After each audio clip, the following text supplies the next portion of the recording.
talking to Mateo Mackby. Graduated in '96. Okay. What was going on in the world back then when you graduated?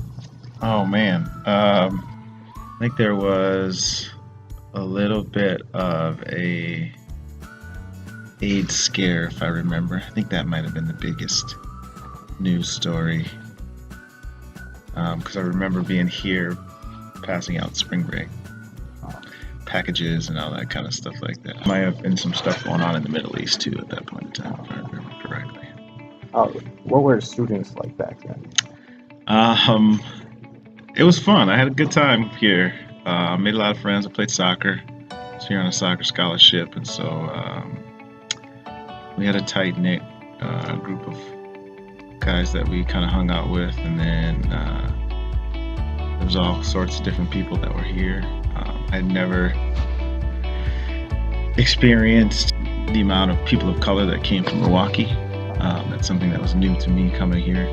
I was one of very few minorities in the community that I grew up in, so it was exciting. So where are you from originally? Bloomington, Minnesota. What was your major? Communication.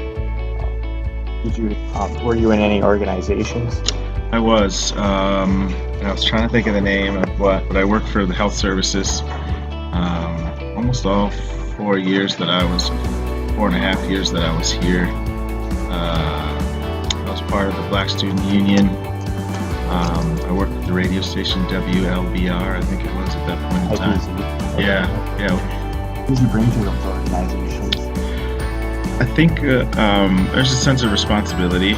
I ended up being someone on campus that if there were any issues involving students of color, especially black students, I would get called on to kind of help be a liaison between whatever that situation was and the student and the faculty. Black Student Union, we would put on programs. We did body auctions and dances. I DJ'd a little bit, so we DJ'd some of the dances and stuff that were here. But yeah, just a kind of I think I brought responsibility and a connectivity between faculty to student stuff. What brought you to Parkside? Soccer. I had never been here before. I got recruited and chose this place to come play.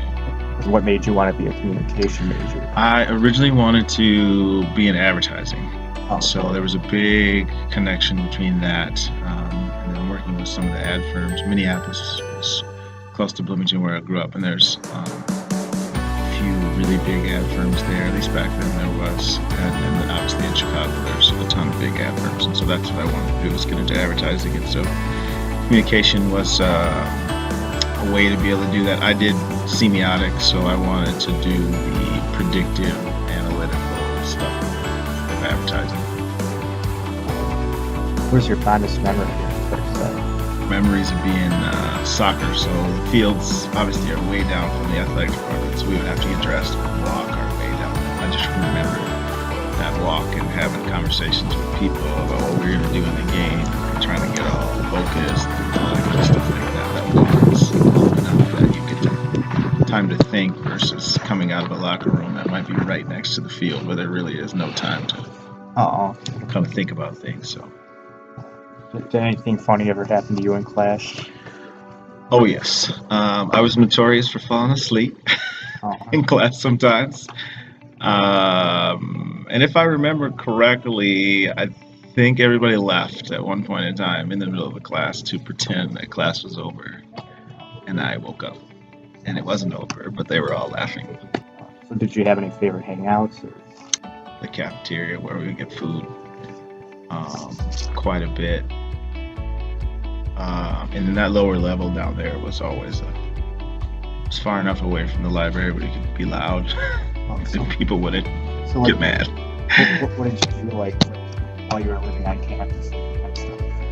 I worked for the school down in health services, and then I had a couple jobs off campus in different places. We would get together and play video games. We watched a lot of Ren and Stimpy on VHS tapes. I remember playing sand volleyball in the volleyball court that I don't know if it's still there in the middle of the quad. Or soccer players would play a soccer version of Foursquare with your feet in the middle of there all the time. So, who are some of the teachers that inspired you, and how did they inspire you? I just keep coming back to Wendy. Very inquisitive about you as a person rather than necessarily teaching what was there. It was awesome because we literally worked out of the books that she wrote were our coursework. So to have somebody know exactly what you're working on, it's not a book that they purchase somewhere else and then read and then teach you a lesson. It was stuff that she had already wrote. It was just those classes were really fun. We did a lot of I guess things that I know that I use today in my business. I learned from her. So. Where are you working now? That's brings you to that. I own a restaurant in New London, Minnesota called Model Citizen, the restaurant, and then we have a nonprofit that's attached to that called Model Citizen Inc. And it's around kids and food. How did communication help you get into that? It's a constant, even more so than being on the soccer field, being in a kitchen with everybody that's around you. It's just constant communication. I use a lot of some of the predictive analytic stuff that I do, body language, mannerisms. I can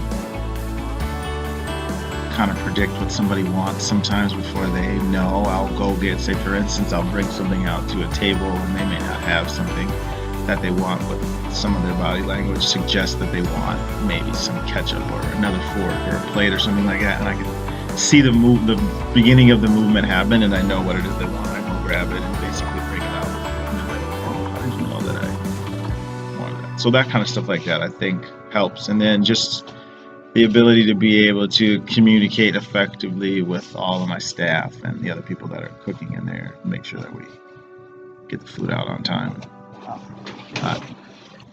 Were there any obstacles you had to overcome to get where you're at now?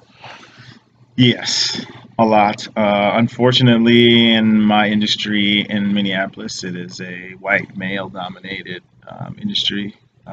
So having to kind of battle your way through a kitchen to get to higher levels or being given opportunities to run kitchens is something that not a lot of people of color, especially black people, have an opportunity to do in Minneapolis. And so when I got to some of those positions, sometimes it's hard to maintain staff because people don't necessarily want to work for you.